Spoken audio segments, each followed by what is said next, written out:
चला तर आज बनवूया बंगालची सुप्रसिद्ध ही अशी ही मिष्टी डोई, जी की बनवायला तर सोपी आहे पण खायला इतकी टेस्टी आहे।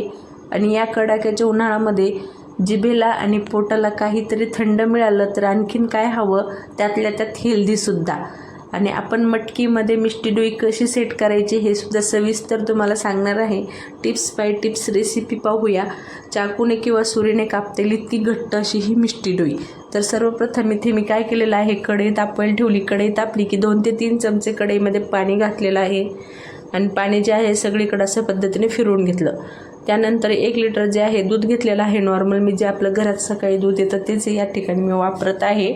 फक्त थोडंसं घट्टसर असं किंवा मग फुल फॅट मिल्क वापरलं तरी सुद्धा चालेल। त्यानंतर दुधाला छान अशी एक उकळ काढून घेऊया हाय फ्लेमवर।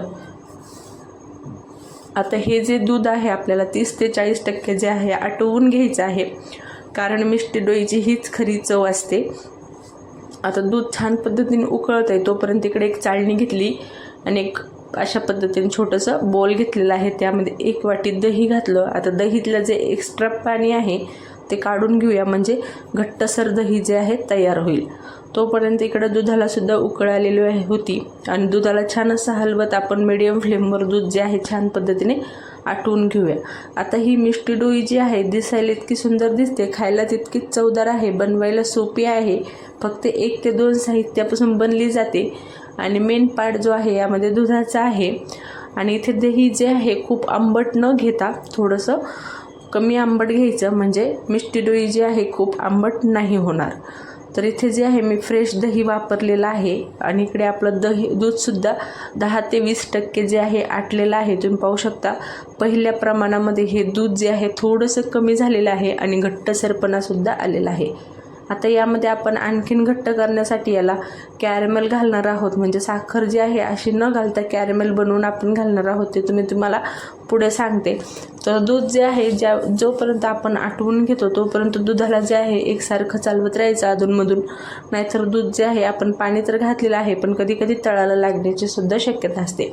त्यामुळे अधूनमधून जे आहे दुधाला छान असं चालवत राहायचं।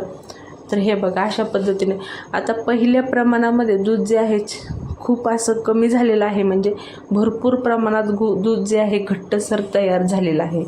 तर इथे तुम्ही पाहू शकता साईडने जे आहे मलाई वगैरे काही आलेली असेल साई वगैरे, ती सुद्धा यामध्ये मिक्स करत जे आहे छान असं दूध आटून। आता इतकंच दूध आपल्याला आटवायचं, यापेक्षा जास्त नको। आता दुधाची कढई साईडला ठेवली, इकडे दुसरं पॅन घ्या किंवा मग कढई घेतली तरी सुद्धा चालेल। 1 वाटीला थोडीशी कमी अशी साखर घातलेली आहे। आता गोडीचं प्रमाण जे आहे तुम्ही तुमच्या आवडीनिवडीनुसार करू शकता, कमी जास्त। आणि साखर जी आहे गॅसची फ्लेम लो ठेवली आणि साखर घातली की लगेच साखरेला टच न करता अशा पद्धतीने थोडीशी साखर विरघळली की मग आपण साखर जे आहे खालीवर करत मस्त असं कॅरेमेल बनवून घेणार आहोत। तर हे कॅरेमेल जे आहे आपल्याला पाणी वगैरे न घालता नुसतं साखर जे आहे अशा पद्धतीने वितळून घ्यायची आहे। लो फ्लेमवर वितळली की कलर जो आहे खूप जास्त डार्क होत नाही आणि छान असा सोनेरी तांबूस कलर येतो। आणि हाय फ्लेमवर जर साखर वितळली तर करपट कलर येण्याची शक्यता असते, त्यामुळे लो फ्लेमवर जे आहे साखर वितळून घेतली। तर तुम्ही पाहू शकता छान पद्धतीने इकडे आपलं कॅरेमेल जे आहे तयार झालेलं आहे। आता या कॅरेमेलमध्ये आपल्याला दूध घालायचं आहे, फक्त सावधानीपूर्वक घालायचं, कारण जेव्हा आपण कॅरेमेलमध्ये पाणी घालतो किंवा दूध घालतो तेव्हा अशा पद्धतीने बबल्स येतात आणि हाताला जे आहे वाफ किंवा चटका लागण्याची शक्यता असते। त्यामुळे इथे जे आहे सावधानीपूर्वक करायचं। आणि 2 पळ्या जे आहे इकडे मी दूध घातलेलं आहे 2 चमचे आणि छान असं मिक्स करत जे आहे कॅरेमेल तयार झाले। आता आपण हे कॅरेमेल सुद्धा दुधामध्ये घालू शकलो असतो, पण अशा पद्धतीने जर आपण केलं तर डायरेक्ट आपण जर दुधामध्ये कॅरेमेल घातलं तर त्याची जी आहे गुठळी होण्याची शक्यता असते। त्यामुळे इथे अगोदर मिक्स करून घेतलं थोड्या दुधामध्ये आणि आता अशा पद्धतीने मिक्स केलेलं कॅरेमेल जे आहे आपण पलीकडच्या मोठ्या कढईमध्ये घालून घेऊया। तर हे बघा एक सारखी कन्सिस्टन्सीचं कॅरेमेल तयार झालेलं आहे। आता हे जे आणि जर कॅरेमेल करताना दूध घातल्यावर जरी गुठळी वगैरे घातली तर काही नाही, लो फ्लेमवर 2 मिनटं चालवत राहा, ती गुठळी जी आहे आपोआप फुटली जाते।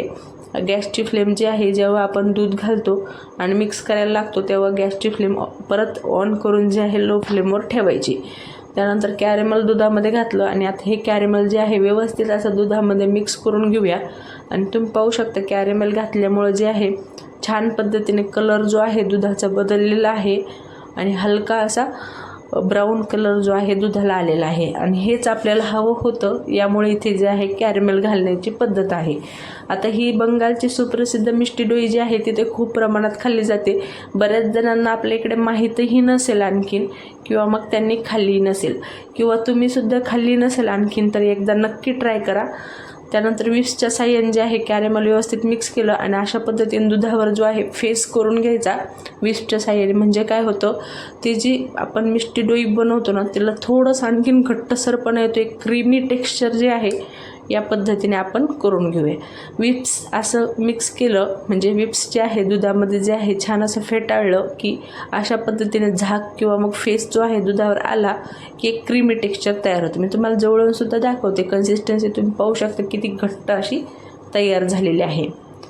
तर हे बघा अशा पद्धतीने आपलं जे आहे हे दूध तयार झालेलं आहे, किंवा मग मिष्टी डोईचं बॅटर म्हणू शकतो आपण, ते सुद्धा तयार झालेलं आहे. आणि कन्सिस्टन्सीसुद्धा तुम्ही पाहू शकता एकदम थिक अशी कन्सिस्टन्सी तयार झालेली आहे. आता यापेक्षा घट्ट आपल्याला नको आहे, इतकीच आपल्याला कन्सिस्टन्सी हवी आहे. म्हणून गॅसची फ्लेम ऑफ केली आणि इकडे आपलं दहीसुद्धा छान घट्ट झालेलं होतं. त्यातलं एक्स्ट्रा पाणी जे आहे खाली बोलमध्ये आलेलं होतं.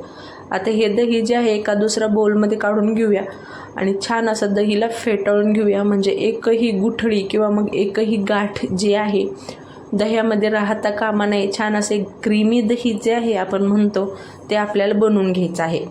तर एक्झॅक्ट 5 ते 7 मिनटं फिरवल्यावर असं क्रीमी टेक्स्चर जे आहे आलेलं आहे. आणि दही फेटाळण्याला अजिबात हलगर्जी करायची नाही. 5 मिनटं, कमीत कमी 5 मिनटं दही जे आहे छान पद्धतीने फेटाळून घ्यायचं.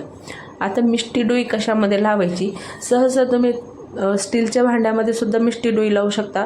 पण यामध्ये काय होतं, दह्यामध्ये जरी एक्स्ट्रा पाणी राहिलं हुकून चुकून तरीसुद्धा ही जी मातीची भांडी असतात तर ते पाणी ऑब्झर्व करण्यासाठी एकदम योग्य असतात. आणि मिष्टी डोई खरं तर अशा तपकिरी जे मातीचे भांडे असतात किंवा लाल मातीचे भांडे असतात त्यामध्येच लावली जाते. ते असेल तर त्यामध्ये लावा, किंवा मग काचेच्या बाउलमध्ये लावा, किंवा मग स्टीलच्या एखाद्या भांड्यामध्ये सुद्धा लावू शकता. आता या जे मातीचे भांडे आहेत त्यामध्ये अर्धा चमचा जे आहे मी दही घातलं आणि छान असं आपण त्याला दहीने ग्रीस करून घेऊया अशा पद्धतीने. म्हणजे काय होतं, मिष्टी डोई जी आहे छान पद्धतीने थिक तयार होते. तोपर्यंत इकडं आपलं जे आहे दूधसुद्धा थंड झालेलं आहे. बोट घालून पाहिलं, बोटाला सोसेल असं झालं, किंवा मग अशा पद्धतीने हातावर ठेवून प्यायचं. आपल्याला सोसेल असं झालं एकदम कोमटपेक्षाही थंड आणि हलकंसं गरम झालं की त्यामध्ये आपलं शिल्लक राहिलेलं दही जे आहे सर्व घालून घ्यायचं आणि विप्सच्या साह्याने जे आहे दही छान असं दुधामध्ये मिक्स करायचं, किंवा मग फेटाळून घ्यायचं एक्झॅक्ट दुधाला. म्हणजे ते जे दही आपण घातलेलं आहे ते छान असं सगळीकडे मिक्स झालं पाहिजे. दुधाच्या कणाकणापर्यंत दही जे आहे व्यवस्थित पोहोचलं पाहिजे. फक्त दही जे आहे खूप आंबट घेऊ नका, थोडंसं नॉर्मल घ्या, किंवा मग फ्रेश दही घेतलं तरीसुद्धा उत्तम. कारण आपल्याला याला जे आहे मिष्टी डोईला 5 ते 6 तास नॉर्मल टेम्परेचरवर ठेवायचं आहे बाहेर. आणि जर तुम्हाला थंड खायला आवडत असेल मिष्टी डोई तर तुम्ही फ्रीजरमध्ये सेट करून ठेवू शकता, किंवा मग तुम्हाला थंड नसेल खायचं तर तुम्ही अशीच सेट करून सुद्धा खाऊ शकता. हे बघा छान असं दही जे आहे मिक्स झालेलं आहे दुधामध्ये. आणि इकडे आपले भांडेसुद्धा जे आहे मातीचे आपण दह्याने ग्रीस करून घेतलेलं आहे. तर आपलं हे जे दूध आहे आता हे मस्त असं मटक्यामध्ये किंवा मग ह्या ज्या आपल्या मातीच्या हंड्या आहेत त्यामध्ये घालून घेऊया. आता ह्याला कवरसुद्धा कशाने करायचं, तर इथे मी फॉईल पेपरचा यूज करत आहे. तुमच्याकडं फॉईल पेपर नसेल तर प्लॅस्टिकच्या सीटने सुद्धा कवर करू शकता. तर सर्व हंड्या ज्या आहेत भरून घेतल्या दुधाने आणि फॉईल पेपरने जे आहे कव्हर करून घेऊया. तर हे बघा अशा पद्धतीने जे आहे सगळीकडून व्यवस्थित सील करून घेतलं म्हणजे अजिबात हवा जी आहे त्यामध्ये जाता कामा नये. आणि जर तुम्ही प्लॅस्टिकचं शीट लावत असाल तर त्याला एक रब्बरसुद्धा लावा. तर हे बघा इकडे जे आहे सर्व फॉईलच्या पेपरने जे आहे मी व्यवस्थित असं कव्हर करून घेतलं आणि याला एखाद्या ट्रेमध्ये ठेवा सगळ्या मटक्या, किंवा मग एखाद्या डिशमध्ये ठेवा, मग जेणेकरून योग्य ठिकाणी ठेवल्या जातील आणि सारखं सारखं हलवावं लागणार नाही. आता ह्या मटक्यांना जे आहे सारखं सारखं टच करायचं नाही, किंवा मग सारखं सारखं उघडून पाहायचं नाही, किंवा सारखं सारखं हलवायचं सुद्धा नाही. एकदा डिशमध्ये ठेवून जे आहे एखादा जाड कपडा किंवा मग कॉटनचा नॅपकिन किंवा एखादा जाड टॉवेलने जे आहे कवर करून घ्या आणि अशा ठिकाणी ठेवा की जिथे सारखं सारखं हात लागणार नाही. आणि 5 ते 6 तास जे आहे नॉर्मल टेम्परेचर टेम्परेचरला ठेवूया. आणि जर तुम्हाला थंड खायची असेल तर नॉर्मल टेम्परेचरला 5 ते 6 तास ठेवून फ्रीजरमध्ये 2 तास ठेवून मग सुद्धा छान अशी आईस्क्रीम तयार होते. ती खाल्ली तरीसुद्धा चालेल. आता तुम्हाला कशी आवडते, नॉर्मल का थंड, त्या पद्धतीने तुम्ही खाऊ शकता. आता मी तुम्हाला ही नॉर्मल कन्सिस्टन्सी दाखवते आहे. फ्रीजरमध्ये नाही ठेवली कारण तुम्हाला असं वाटेल की फ्रीजरमध्ये ठेवल्यामुळे सेट झाली. तर ही जी आहे बाहेर 5 ते 6 तास ठेवून झाल्यावर मी तुम्हाला उघडून दाखवते. तर हे बघा, मी उलटी करते तरीसुद्धा आपली मिष्टी डोई जी आहे सांडत नाही आहे. म्हणजे किती छान पद्धतीने मिष्टी डोई जी आहे थिक झालेली आहे. एकदम सुरीने कापता येईल अशा पद्धतीने ही मिष्टी डोई तयार झालेली आहे. कमी साहित्यामध्ये कमी वेळामध्ये आणि झटपट तयार होणारी बंगालची फेमस अशी ही मिष्टी डोई, जी की उलटी केली तरीसुद्धा पडत नाही आहे. आणि यामध्ये तुम्हाला आईस्क्रीमचं फ्लेवर, त्यानंतर बासुंदीचा फ्लेवर आणि मिष्टी डोईचा फ्लेवर एकाच वेळेस 3 चवसुद्धा लागणार आहे. कारण तुम्ही फ्रीजरमध्ये ठेवून सेट करून खाल्ली तर छान अशी आईस्क्रीम लागणार आहे आणि तुम्ही अशा पद्धतीने खाल्ली की मिष्टी डोई लागणार आहे आणि रबडीची सुद्धा फ्लेवर येणार आहे. तर हे बघा, अशा पद्धतीने मस्त अशी आपली मिष्टी डोई तयार झालेली आहे. एकदा नक्की ट्राय करा. रेसिपी आवडली तर लाईक, शेअर, सबस्क्राईब करायला विसरू नका.